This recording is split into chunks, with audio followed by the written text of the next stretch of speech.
Are you setting up your telehealth service and you're wondering what payment gateway to use and where in the whole process that it should go?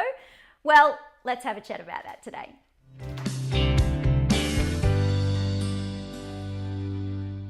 Hi health professionals, how are you going? Karen Finnan here. So today I thought we would just have a chat about payment gateways in telehealth. I've had a few questions around this lately and there's a lot of different options. And there's no one size fits all in telehealth. I'm sure you're all learning that.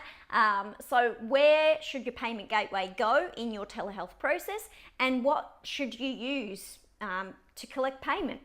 So I guess first things first, let's talk about what gateway to use. And there's two main options. There's your PayPal and there's your Stripe. And these often connect into any other platforms that you're using. So if your video consultation software, for example, enables you to put a payment gateway in, usually it will ask you to add an account. And often they use one or the other, maybe both.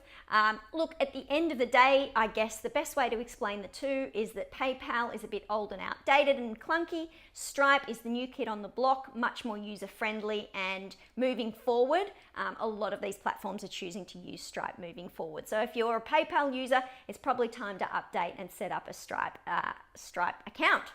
Now, in terms of where in the process your payment gateway should go, well, of course, there are a few options.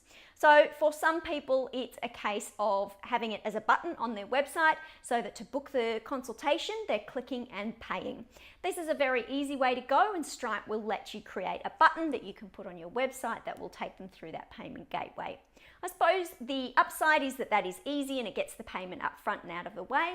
For me, the downside a little bit is that they're investing without getting a concept of who you are or what the process is. So sometimes that's a bit of a barrier for them because they're not sort of tiptoeing into their consultation process before they're actually forking out some money.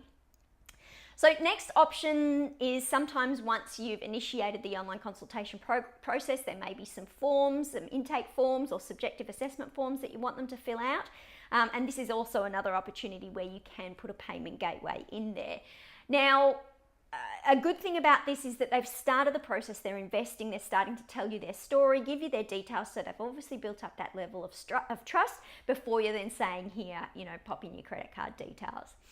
Next, our option is for it to be contained within the video call. Now, some video platforms will literally enable you to pop up a payment screen. So you could start with a free chat, and then at a certain stage you could say, look, this is suitable for management online. I do have time now. We can continue into a full proper consultation.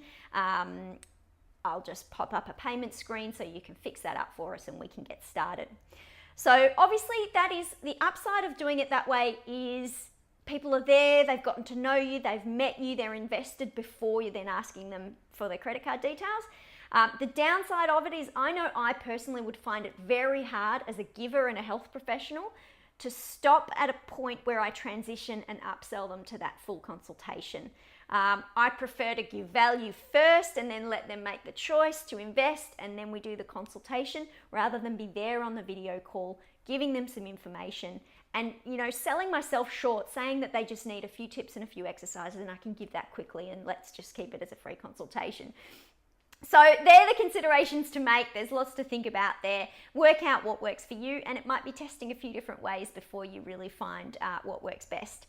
I hope that's been interesting and thought-provoking for you. I look forward to catching you next time. Thanks, guys. Bye.